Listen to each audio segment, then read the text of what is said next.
Pen. There's one on my desk. Grab it. Just give it back to me after. Okay, so we're starting Unit 3, which are chapters 6 and 7. Yep. So we're going to learn about relations and functions. There's an electric sharpener over there, Key. So we'll talk about linear relations and linear equations and graphs. That's what we're going to be focusing on in this first chapter. So graphs are often used to visually represent the relationship between two or more things. So we've got two graphs there that show career stats for two NHL goalies, Martin Brodeur and Roberto Luongo. One graph shows the number of goals scored against each goalie. The other shows the number of shots each faced. If you compare the graphs, what conclusions might you make? So when you look at the graphs, the first graph, notice that the axes are labeled. And this is something that you're always going to have to make sure you do whenever you're drawing graphs. Whether it's on an assignment or a quiz or a test, if you got a graph, you have to label the axes. So you can see along the bottom are the number of games played, and along the side are the total goals against. So this always must be done. Some graphs will have a title, which this one doesn't. So that's not necessarily required, but the axes must be labeled. Also, in most cases, there are scales on the axes. There's numbers on there. So you can actually get some hard data from the graph. In this case, they're not. The scale or the axes are not labeled. However, we can still draw conclusions from looking at the graph. And in the first graph, it tells us that Luongo had more goals scored against him than Brodeur did. So one might make the assumption that Brodeur is a better goalie. But when you look at the second graph that now shows the number of games played versus the total shots against, once again, Luongo's graph is higher, which means that he got more shots than Brodeur, so chances are he probably would get more goals scored against him because he's facing more shots. Peyton, put that away. Okay, so sometimes a graph doesn't tell the whole story, and that's something you need to be aware of. So on that next section where there's another graph there that shows the time in minutes along the bottom and the distance from the base in meters. So in this case, this graph shows the distance that a rock climber is from the base of a cliff as time passes. And so there are three different sections that we look at. The sections that you're rising as you go left to right, like from 0 to A, from B to C, and from E to F. In all three of those cases, the distance from the base is increasing. So that person is climbing. They're getting further away from the base. There's a couple flat sections there from A to B, from D to E, and F to G.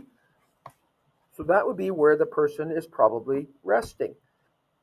And then there's also one section where the graph is going downward from C to D, which would mean that the climber is descending, getting closer and closer to the base. All right, so again, you look at the labels on the axes and then you can interpret what the graph is telling us. So on this next page, it says match each graph with the situation from the list. Explain your choice and suggest titles for each axis to show the quantities being compared. The first one will be the temperature of a cup of hot chocolate over time. So a cup of hot chocolate is made, it's poured into the cup, and then you start measuring its temperature. So you would realize that at first, that's where the cup of hot chocolate will have the highest temperature.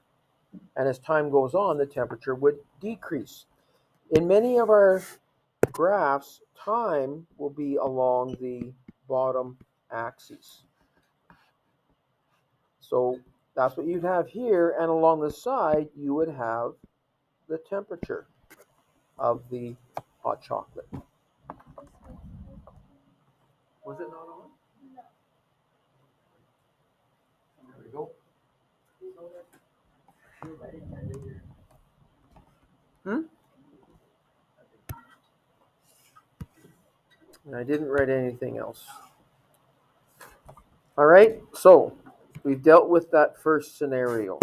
Part B, a car accelerating to a constant speed. So that would be either graph B or D, because both of those show that something is rising. In this case, the speed of the car. But this also says they accelerate to a constant speed. That would make graph B the correct graph, where again we would have time on the bottom and speed. There's one on your desk, I think. Speed on the side. Because it's going upwards, and the fact that it's a straight line means it's going up at a constant rate. It's increasing at a constant rate. But then this flat part is where it gets to that constant speed at the end. So it increases, it accelerates, and then it gets to a constant speed, and it holds that speed. So again, you'd have time along the bottom and the speed of the car on the side. The distance that a person walks during a hike. Well, that would have to be graph D. Because as you walk, the total distance that you travel is always going to increase. Okay?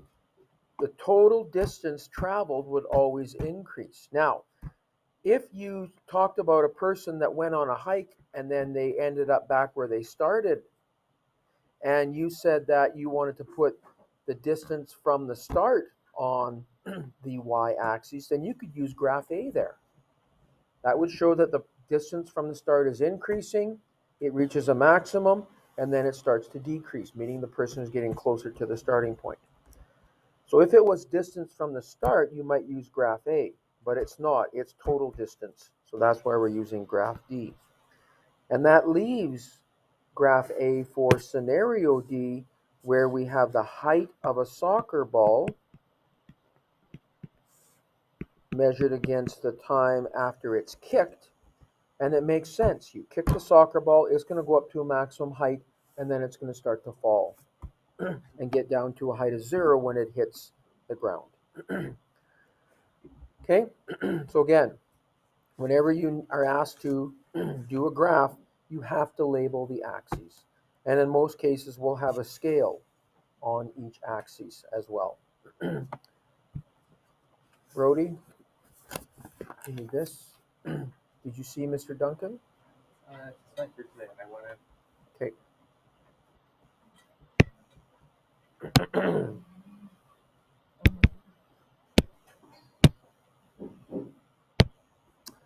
Okay, so again, you always have to label your axes, and in most cases, we'll also have a scale along the axes. So a graph is an effective way to show the relationship between two quantities. A constant rate of change is represented graphically by a straight line. The steepness of the line indicates the rate at which one quantity is changing in relation to another. A steeper line indicates a faster rate of vertical change. So on the screen, you can see that the lines are colored. The red one is steeper, so it is a faster rate of change than the blue line. And it doesn't matter whether you're increasing or decreasing. The more steep the line is, the faster the rate of change. A horizontal line means there is no rate of change. We've seen a couple examples of that today already, where the distance that the climber was from the base didn't change. Those are those flat sections of the line. So we're going to look at both linear and nonlinear relations in this unit. So in these two graphs, they are nonlinear. They're curves. And when you have a curve, it means the rate of change is not constant. It's not a constant rate of change. As quantity B increases, the increase in quantity A is gradual at first and then becomes much greater. For the second graph, as quantity B increases, the increase in quantity A slows until it reaches a maximum, and then quantity A decreases. Okay? So, wakeboarding has grown to be a popular water sport. The graph shows the distance that a wakeboarder is from her starting point on this lake in Saskatchewan. Describe what the boarder is doing. So, in the first two sections, the distance from the start is increasing. They're getting further away from the start. That's what those first two sections mean. Then there's a flat section, then there's a place where it's increasing, and then it's decreasing. So I'll put this up. You can copy this stuff down. Or is it on your page already? It's already there. Okay. So since the distance is increasing, the wakeboard is moving away from her starting point. The change in distance starts slowly at first, then it reaches a constant rate.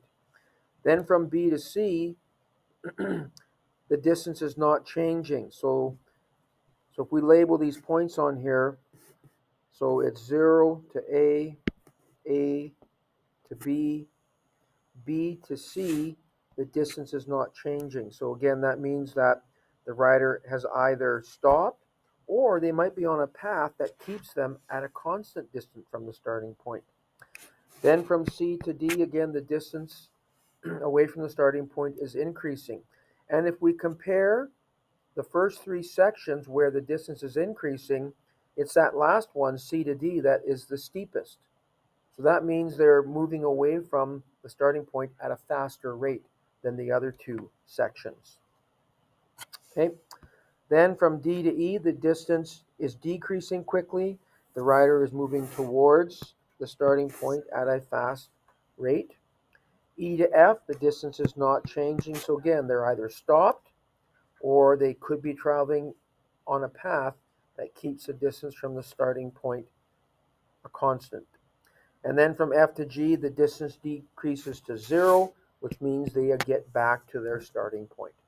The fact that that line is straight from F to G means that their rate of change is constant. They're going at the same speed. They're getting closer to the starting point at a constant speed. Okay, so that's what all those sections mean.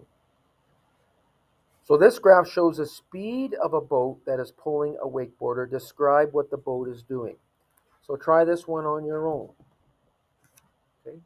Again, I would probably label all the sections, starting from 0 to A to B, B to C, to D, to E, and to F. So you can write something for each section there.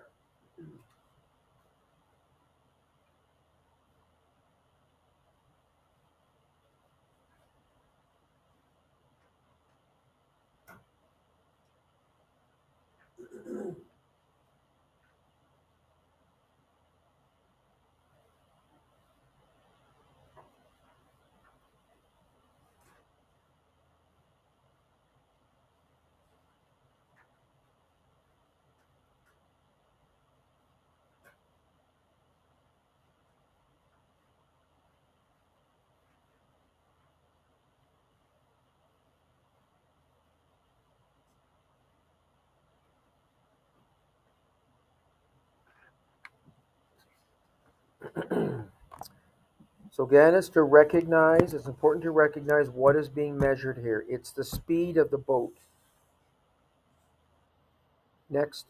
or compared to time. So from 0 to A, we would say that the speed is increasing at a constant rate.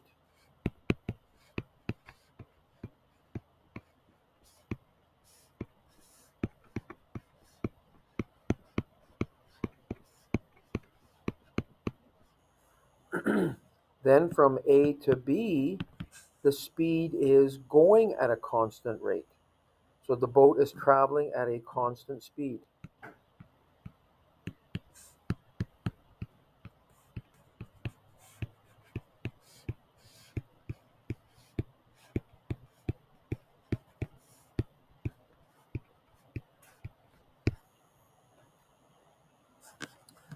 And then from B to C, the speed decreases at a constant rate and it gets to 0 because at point C, it's right on the x-axis where speed is 0. So the speed decreases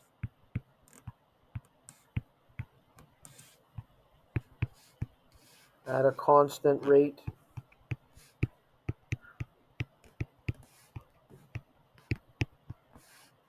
to 0. And we can't say what the speed is being measured in, whether it's kilometers per hour or miles per hour or meters per second, because that information is not on the grid, on the graph, I should say. From C to D, again, the speed increases, once again, at a constant rate because it is a straight line.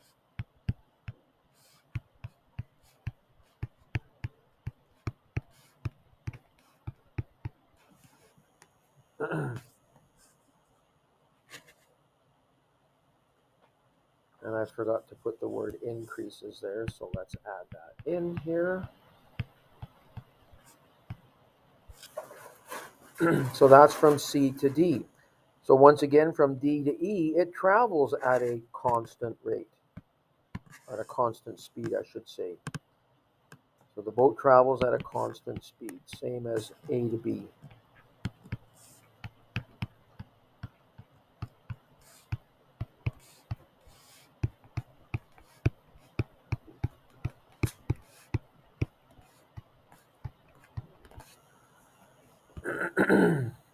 And then E to F, again, because that line is straight, that means the rate of change is a constant, but it's going downwards, so the speed decreases at a constant rate.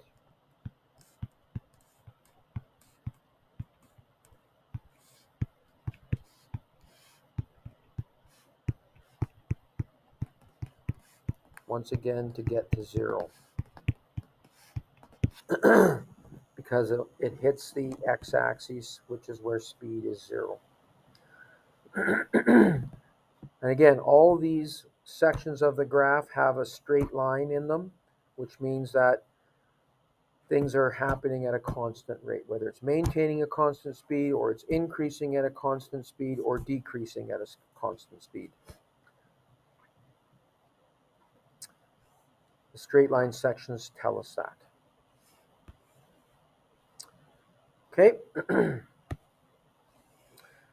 So looking at this next one, which graph best represents bacteria growth if the bacteria's food supply is limited? And explain your choice. Well, graph A would show that the number of bacteria increase at a constant rate. Graph B would show that the number of bacteria starts high, it reduces and goes down to a minimum number, and then it starts to grow again. Graph C will be the one that would fit this scenario. Okay? As the bacteria are eating, the numbers will increase. Now their food's going to run out. And so their population will maintain. It might drop a little bit at first, but then it eventually will start to die off because they have no food source.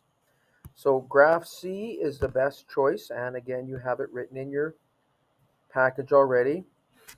Because the food supply is limited, the bacteria eventually will run out of food and die off. Graph A is ruled out because it indicates continued growth.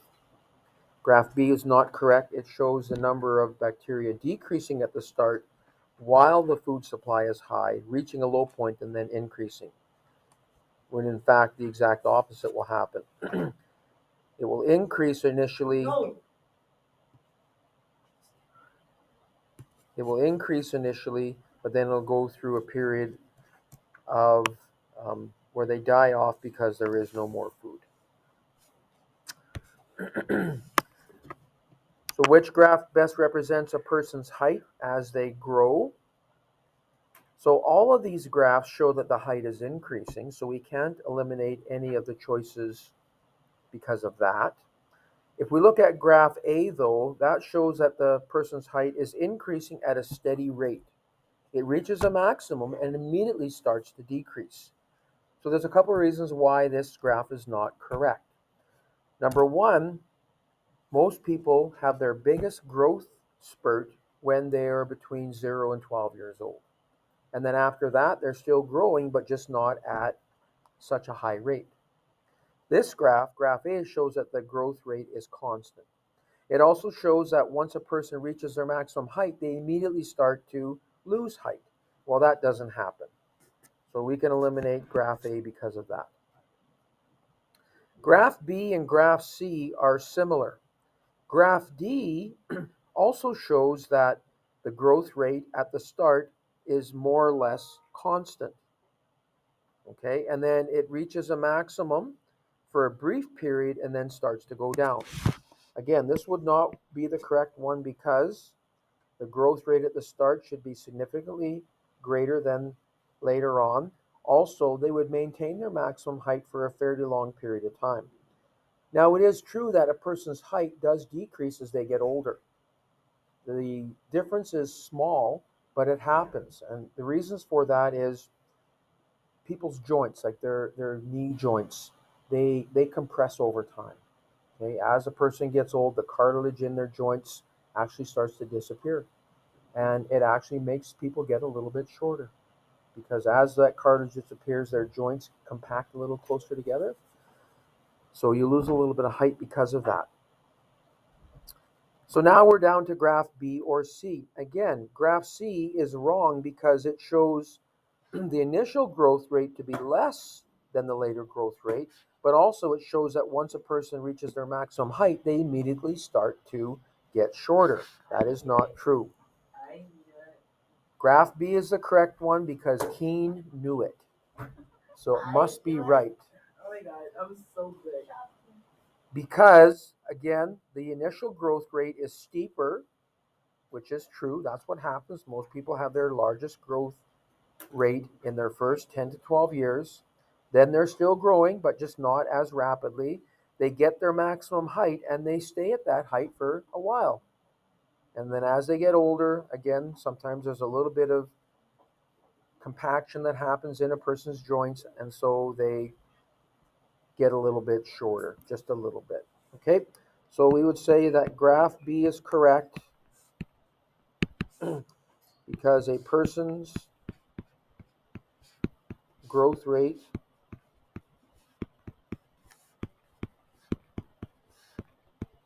will say from, let's say, 0 to 12 years, and that's an approximation, is the largest growth rate.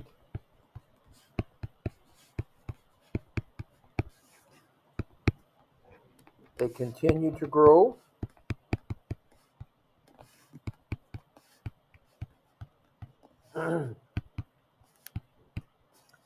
usually until somewhere around 18 years old, usually.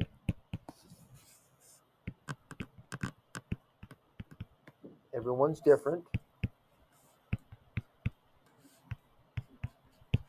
They maintain that height, maintain their maximum height for a number of years.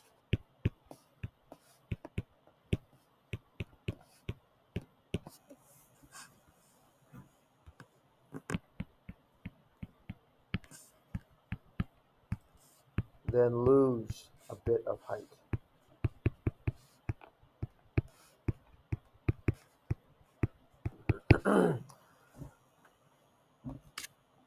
So again, having the axes labeled is vital to being able to interpret what the graph means. Can't do it unless you have that. Okay? Example 3. We're going to draw a graph for the situation. Josephine leaves her home and walks to the store. After buying a drink, she slowly jogs to her friend's house. She visits with her friend for a while, then runs directly home.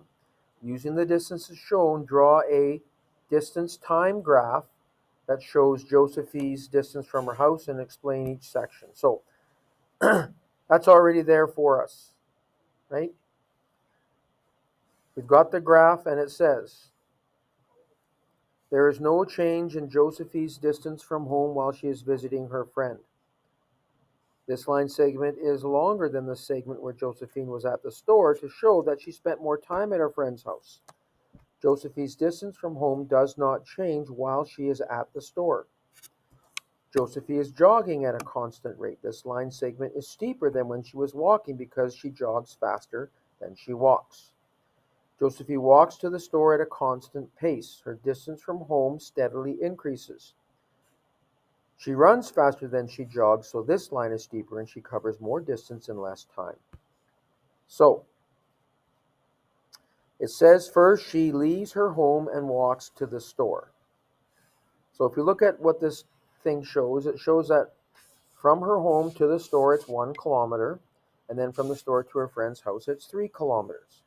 So this allows us, you can see in this case, to have our axes labeled with a scale on the y-axis. Okay? The maximum she can be away from home is 4 kilometers.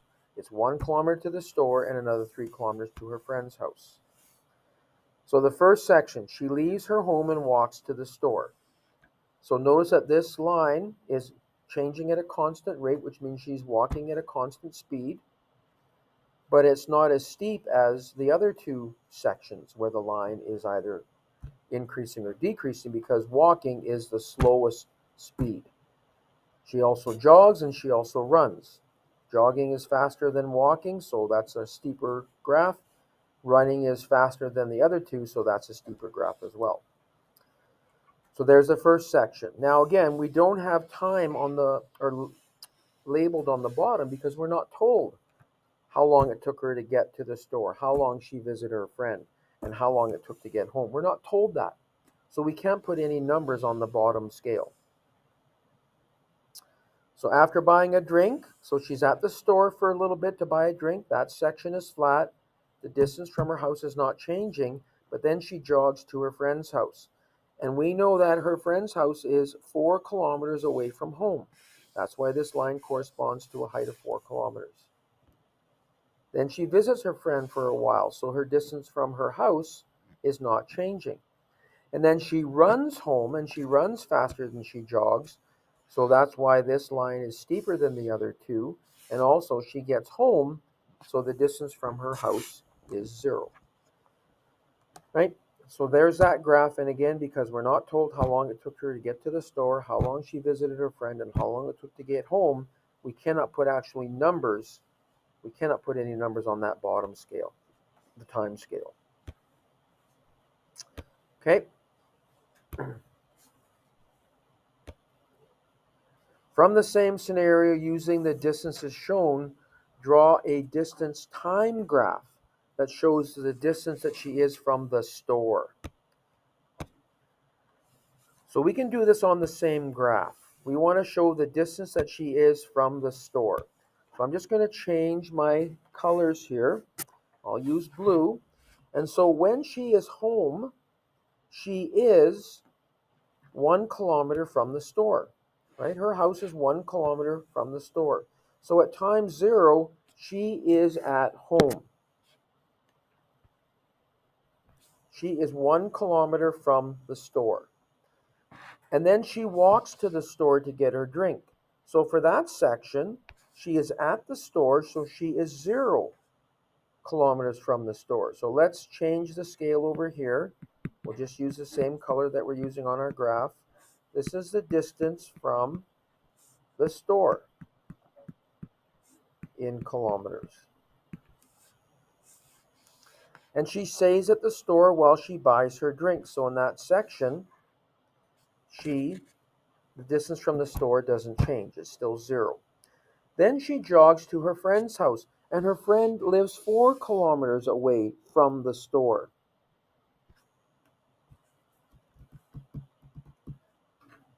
So that point where she got to her friend's house and she was, I'm sorry, I said 4, it should have been 3. When she was at her friend's house, she was 4 kilometers from her home, but she's only 3 kilometers from the store. And while she's at her friend's house, she stays 3 kilometers away from the store. Then she's going to run home. And when she runs home, she's going to pass the store. she's going to get to a point where she's 0 kilometers away from the store. And then when she gets home, again, she is 1 kilometer away from the store. So this is what this line will look like if we're now graphing distance from the store.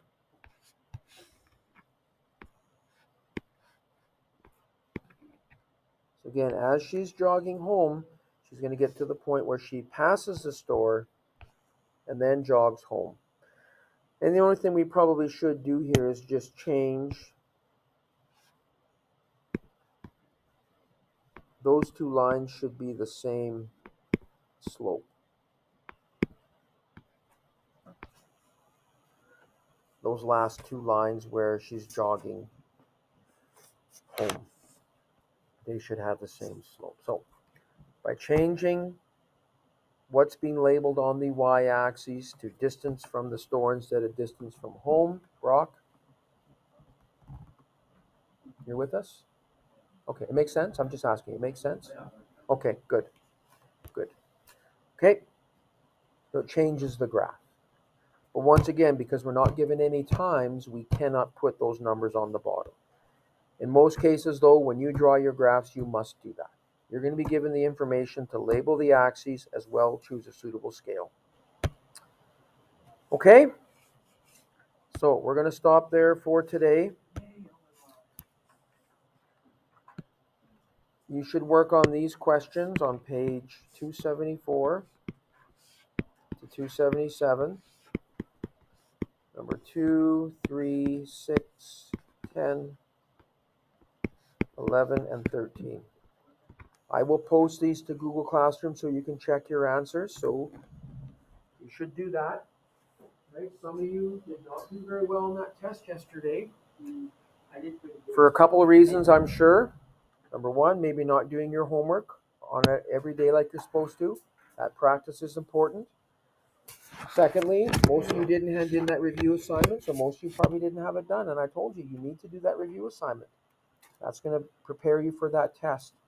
If you could do everything on that review assignment, you would be fine for that test. So I don't think all of you did that, and your mark reflected. Can I go to the washroom? Also, you probably didn't spend some time studying. So those are the 3 things that you need to do if you want to do better on this next unit. Do all your assignments, make sure you get the review done, and make sure you study. Yes, Keen, you can go to the washroom. Don't forget to wash your hands after. Yeah. Yeah, ooh is right. Yeah. When Keen comes back, you can go.